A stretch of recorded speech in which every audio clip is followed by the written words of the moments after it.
Good evening, everybody. This is Mr. Evans. I am doing a video first time, so you'll have to bear with me. The purpose of this video is for my Engineering 1 classes. Those of you who will be using Solidworks are going to be able to use the exact same book that we were using in class. And so what I'm going to do right now is I'm going to show you how to access the online version of the book. Now I'm going to show you how to log on and how to access it. I will be sending each of you who tell me that you're going to be using SolidWorks a code. You'll put the code in and that will give you access to the book. So let me show you how that's done.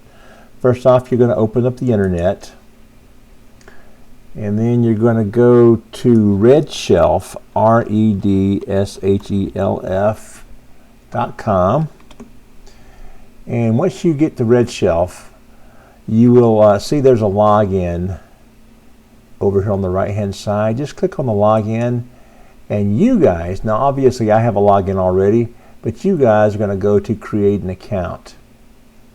And so when you click on create an account, it'll ask you for all your name, your birth date, and so forth.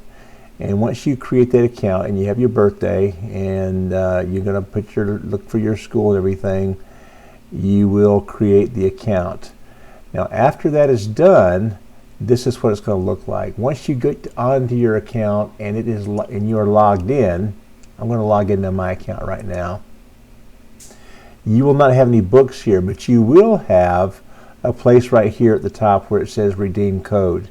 At that point, you will type the code in that I will send to you, and after you type in the code, this book right here, which is the same one we've been using in class, will appear.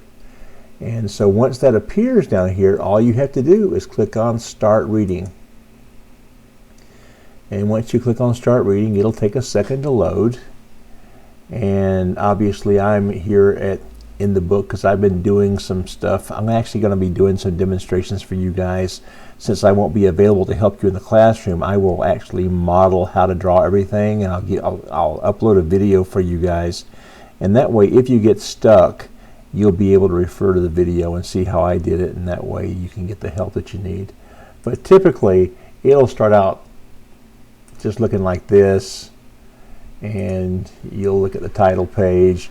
And basically, over here on the table of contents, we'll be starting right here on, I believe we'll be starting on Chapter 5, Revolved Parts. And when we get to Chapter 5, Revolved Parts, you know, you can see the book's exactly the same. You click over here on the right hand, it will flip the page for you. You guys have all drawn this part. This part was actually the very last assignment that we had. And so so you can click right through here, and the first drawing that I will be assigning to you guys will be right here, where you start with the screwdriver. And I will be, like I said, uploading a video showing you how to do that. Although you are free to just read the book and do it just like you would be doing in class. It does give you step-by-step instructions. When I draw it, I will always do it a little bit differently than what the book says, because the book is only one way to do it. There's a bunch of different ways, and all that really matters is that we get the right answer at the end. But as you can see here, it says use the instructions on the following pages if needed. It does tell you to go ahead and set up 3 decimal places, symmetrical about the top plane, unspecified radii, which will be 0.050. So it gives you information here that you need to read, but then you just start drawing it. And you can flip through the entire book. If you want to skip ahead, you have the table of contents for the same thing. If you want to have more room, you can do it like this. Now what I do is this. When I'm drawing things, I minimize this over to the right. I don't totally minimize it, but I scale it down. And that way when I open up SolidWorks, and you guys can watch the SolidWorks is open, your monitor may not be as big as mine, so you may not be able to do this.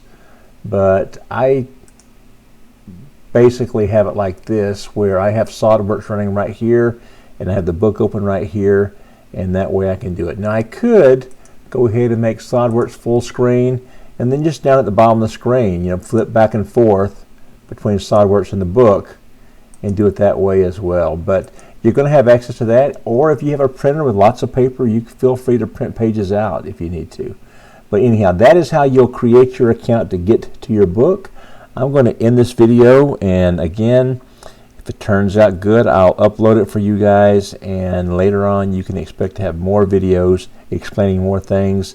We will be going through Google Classroom, so if you have any questions at all, just ask them, and if I get enough questions that are the same, I'll make a video, and that way I can send them out to everybody. So at any rate, that's what we're going to do. I'm going to end this video right now. Let me see if I can find my little button I need to press to stop recording.